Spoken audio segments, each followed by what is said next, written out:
आप जो माना मंदिर के ठीक सामने जो एक पेड़ देख रहे हैं, इस पेड़ पे जो घेरा है, यहाँ पर दिवंगत सुभाष सोनी जी ने नगर घड़ी के लिए प्रस्ताव किया था, लगी भी थी। ठीक है, आज घड़ी नहीं है तो समय भी नहीं है, ऐसी बात नहीं। समय का पहिया, समय का चक्र अपने हिसाब से चलते रहता है।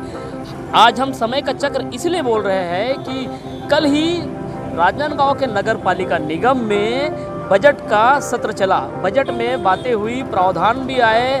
वही प्रतिपक्ष नेता यानी भाजपा पार्षद दल के लोगों ने सभा का बाइकाट किया या फिर वो निकल गए। इसकी वजह ये थी कि उनके एक पार्षद को सभा से बाहर कर दिया गया। ठीक है, अब हम इस चीज़ को आपको इसलिए बता रहे हैं कि आप कहते होंगे या अमूमन सुनने को मिलता है कि हमारे नेता को जब हम वोट देते हैं उसके बाद कुछ नहीं करते। ये अच्छी बात नहीं है भाई, क्योंकि ऐसा कहने से पहले कुछ चीज़ देख लेना चाहिए। क्योंकि नेता वो है कि आप लोगों के अधिकारों के लिए कैसे लड़ते हैं वो भी देखेंगे, और किस तरह से खासकर आपके उन मूलभूत सुविधाओं को लेकर जब वो लड़ते हैं तो किसी और के लिए नहीं, उनके लिए लड़ते हैं जो पब्लिक उनको वोट देती है। यकीन नहीं आता तो खुद देख लीजिए कि वो पूरी जान लगा के आपके लिए पूरी तरह समर्पित होकर लड़ रहे हैं। आप देखें और देखने के बाद बताइएगा कि वाकई आपके लिए और आपके अधिकारों के लड़ रहे हैं कि नहीं। होते ही बहस भी चालू हो गई। 3 नेताओं ने माइक थामा था तो उसी माइक में एक पार्षद महोदया अपनी बाल्टी पेश कर रही थी। नेताओं ने निश्चित तौर पे सोचा या माना होगा कि रुक जाओ, ठहरो, सब्र करो, क्योंकि आपने जिस बाल्टी का बोझ उठाया है, हमारे नेता तो हमारे ही लोगों का बोझ उठाकर हमको पेश कर रहे हैं। अगर यकीन नहीं होता तो राइट साइड से देखिए, अगर आपको फिर भी नज़र ना आए तो लेफ्ट साइड से भी देखिए कि हमारे नेता अपनों का ही बोझ केवल हमारे ही विकास के लिए उठा रहे हैं। तो पब्लिक को, आम जनता को सोचना चाहिए कि हमारे नेता हमारे विकास के लिए कितना जूझ रहे हैं और कितनी मशक्क़त कर रहे हैं। जो बैठक बजट के लिए की गई थी, वही हमारे लिए वे बार बार आवाज़ करते रहे। इसे शोर ना समझे, इसे आप एक अच्छी वाणी समझे। ये वाणी हमारे विकास के लिए है। ये मधुर वाणी आप तक इसलिए नहीं पहुंचा रहे हैं कि आपको ज़्यादा ज्ञान का भान हो जाएगा। ज़्यादा ज्ञान लेने के बाद कहीं आप इन्हीं नेताओं से प्रश्न ना खड़े करें, इसलिए इस आवाज़ को म्यूट कर दिया गया है। आप केवल इन दृश्य को देखें और देखकर एहसास करें कि कितना अपनापन इन नेताओं ने हमारे लिए संजो कर रखा है, और संजोने के बाद आपस में ये मेल जोल भी दिखा रहे हैं। अखबारों में पढ़ के और मीडिया में देख के आप लोग जब 1 अरब का पूरा बजट का प्रावधान रखा गया तो निश्चित है कि गार्डन हो गए होंगे। हम लोग भी गार्डन में ही है, और इसको लेकर कहीं ना कहीं इतिहास बनेगा। आज का दिन ऐसा काले दिन को कहा जाएगा, ऐसा किशोर यादव ने कहा है। ठीक है, उनका अपना कहना है। और हम जो इस बजट को लेकर कुछ लोगों से मिलने जा रहे हैं, वे क्या कहेंगे और उनकी सोच क्या है, क्योंकि बहुत से ऐसे आम जन हैं जिनको बजट के बारे में कितने मालूमात है और इस बजट को लेकर उनकी राय क्या है, वो जब आप तक पहुंचाएंगे तो आप भी देखेंगे कि उनकी राय क्या है। तो आप भी देखते रहिए कि बजट को लेकर लोगों ने क्या अपनी राय दी, और राय देने के बाद आप भी हमें कमेंट सेक्शन में अपने मैसेज, अपनी राय जरूर दीजिएगा। क्या बजट थोड़ी है, वो तो युद्ध स्थल है। बजट किसको बोलते हैं भैया? जो हर व्यक्ति का समस्या हल हो वैसा बजट बनना चाहिए, प्रोत्साहन मिलना चाहिए वैसा बजट मिले, सरलता मिले वैसा बजट मिले, सौंदर्यीकरण हो, सब हो वैसा बजट मिले। यहाँ तो वहाँ फाइटिंग हो रहा है। बजट किसको बोलते हैं? सबके सहमति से बने वो बजट होता है। आपको क्या लगता है बजट, आपकी अपनी मानसिकता क्या है कि बजट लोगों को फायदे के लिए होगा? नहीं, वो धरातल है, कागजी कार्रवाई है, वो लोगों को लॉलीपॉप है, कोई बजट में वो प्रोत्साहन नहीं है। मैं तो बजट को नहीं मानता बजट है करके। ये तो भविष्य बताएगा। नो डाउट भूपेश सरकार अच्छी चल रही है, और ऐसा लग रहा है कि चुनावी वर्ष देखते हुए पूरे वादे पूरे किए जाएंगे।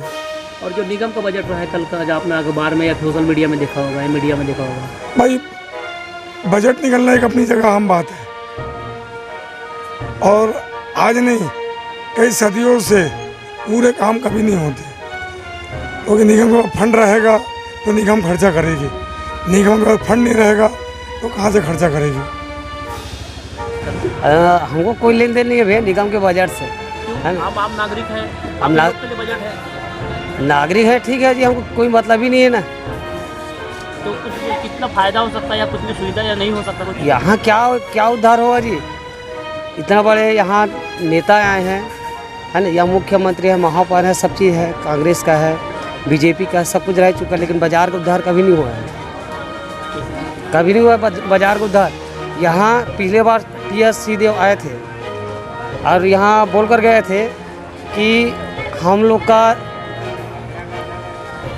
लोग का सत्ता में आने के बाद बाजार का हालत परिवर्तन होगा, उसके बाद यहाँ तो मुखड़ा दिखाने वाला कोई नहीं है।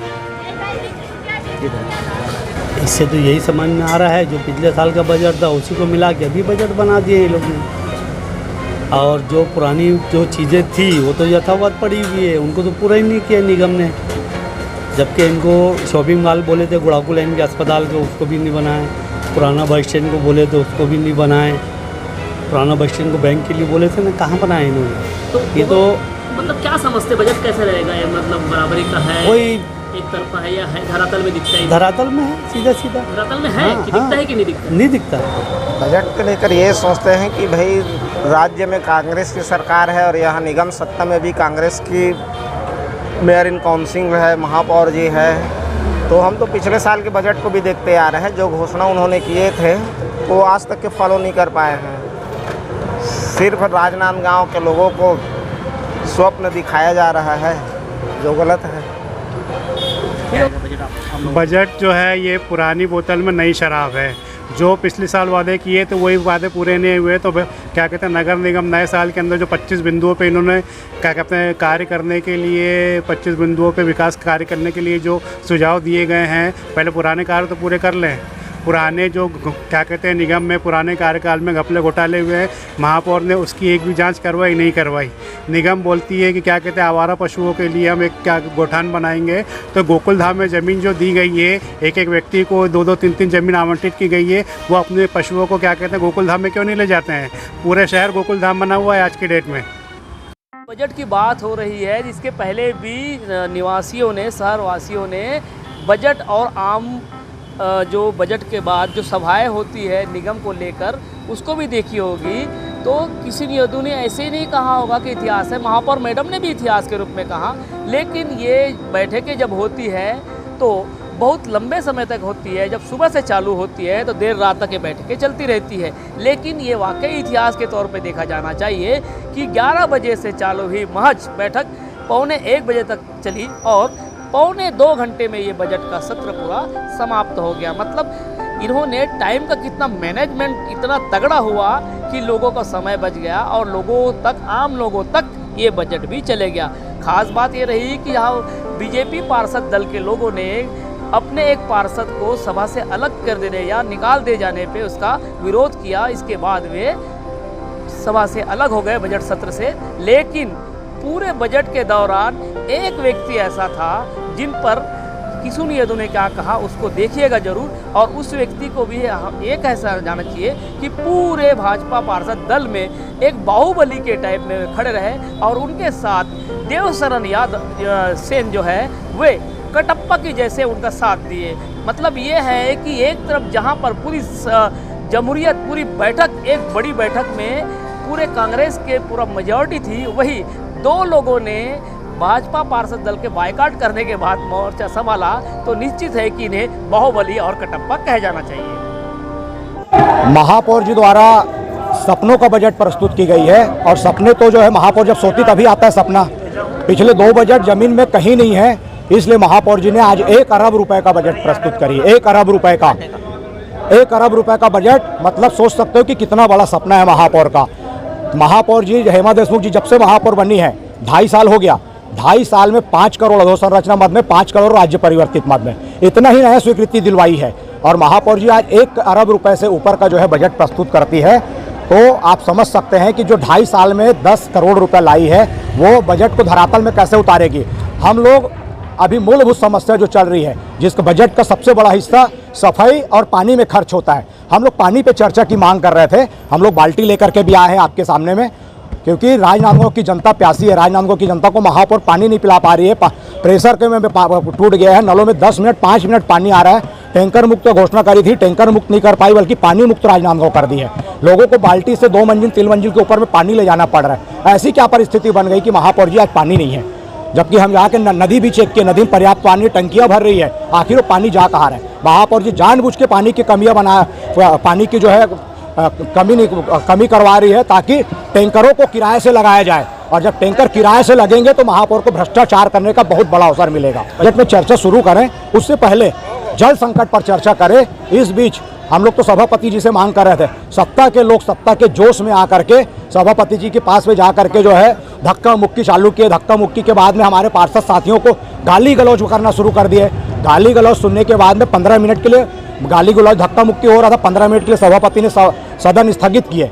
जब सदन स्थगित हुआ, उसके बाद में उसी बीच में महापौर जी सभापति के चेंबर में जाती है एक चेयरमैन को लेकर के, और महापौर और सभापति के बीच पता नहीं क्या गुफ्तगू होती है। सभापति चेयर में आके बैठते 15 मिनट के स्थगन के बाद, और हमारे एक सदस्य गगन आइच को निलंबित करते। मतलब महापौर तय करेगी क्या कि सदन कैसे चलेगा, कि सभापति जी का निर्णय हम मानते। आज नगर निगम के इतिहास का काला दिन है, एक तरह से काला दिन इसलिए बोल रहा हूँ कि जब सदन चालू हुआ, राष्ट्रगीत के समय महापौर और उसके कोई भी सदस्य एक सदस्य को छोड़ दे, लेकिन महापौर की जिम्मेदारी बनती है। महापौर राष्ट्रगीत और राजकीय गीत दोनों में उपस्थित नहीं थी। उनके आने से पहले बजट की पुस्तिका महापौर बजट पढ़ती तब लोगों को मिलता है, और वो पुस्तिका बढ़ गई। इसमें जो है निसंदेह रूप से आज का दिन काला दिन है। और दूसरा विषय, एक सदस्य को आज जो है निलंबित किया गया। आज तक नगर निगम के इतिहास में किसी भी सदस्य को निलंबित नहीं किया गया। हर सदस्य को जो है बोलने का अधिकार होता है। ये लोग हर चीज़ में पुलिस की धमकी देते हैं और सत्ता FIR की धमकी देते हैं। सत्ता के मद में इतने मदमस्त हैं कि इन लोग जो है शहर की जनता के मुद्दे उठाएंगे, ये सोच करके विपक्ष की आवाज़ दबाने के लिए आज एक सदस्य को निलंबित कर दिए, और उसके साथ साथ में राष्ट्रीय गीत का भी अपमान कर दिया। आपके एक पार्षद, सीनियर पार्षद जो प्रतिपक्ष नेता है, वो अंदर पूर्व में प्रतिपक्ष नेता रहे हैं, इसीलिए शायद उनका अनुभव ज़्यादा है और वो दल से बढ़ के अपने आप को समझते हैं। ऐसे लोगों की भारतीय जनता पार्टी पार्षद दल को ज़रूरत नहीं है जो हमारे साथ खड़ी नहीं है। विकास के नाम पे आज हम शहर के विकास के लिए, राजनांदगांव शहर के विकास के लिए आज बजट प्रस्तावित था, जिसमें हमारे विपक्ष ने जरा भी इच्छा अपनी नहीं दिखाई विकास के लिए। 15 साल में मुख्यमंत्री रहने के समय भी उन्होंने इच्छा नहीं दिखाई। साथ ही आज जब विधायक है, सांसद है, तब भी उन्होंने इच्छा नहीं दिखाई, क्योंकि इनके पास मुद्दे नहीं है, विकास के एजेंडे नहीं है, और वो हमारे एजेंडे पे काम करना नहीं चाहते हैं। इसी के कारण आज वे सदन छोड़ के चले गए बिना अध्यक्ष के अनुमति के। ऐसे में विपक्ष की भूमिका सोचनी है। क्या विपक्ष शहर के विकास के लिए नहीं सोचता? मजदूर वर्ग के आर्थिक स्थिति को सुदृढ़ बनाने के लिए नहीं सोचता? निगम के लिए सुझाव देने के बजाय वो बाहर जाना ज़्यादा उचित समझा। हम लोगों ने सभी ने सर्वसम्मति से यह बजट पास कर दिया। मैं मेरे आम नागरिक और जनता को ये कहना चाहती हूँ, आपकी अपेक्षाओं में 100% तो खरी ना उतर पाऊँ, लेकिन मेरा प्रयास रहेगा मैं 80 से 90% आपके इच्छाओं पे खरीद लूँ और काम करूँ। 15 साल मुख्यमंत्री यहाँ के थे, टैंकर मुक्त नहीं कर पाए। 2017 से 19 तक अमृत मिशन की योजना आई, उनको टारगेट मिला था 2019, उन्होंने टैंकर मुक्त नहीं किया। हमने 191 ट्रिप को 71 ट्रिप में लाया। भ्रष्टाचार कौन करता है, जनता निर्णय करेगी। किसने ने कहा आज का इतिहास में काला दिन? इतिहास में उनका काला दिन, क्योंकि उनका एक सांसद प्रतिनिधि अंदर बैठे हुए थे, शिव वर्मा अंदर बैठे हुए थे।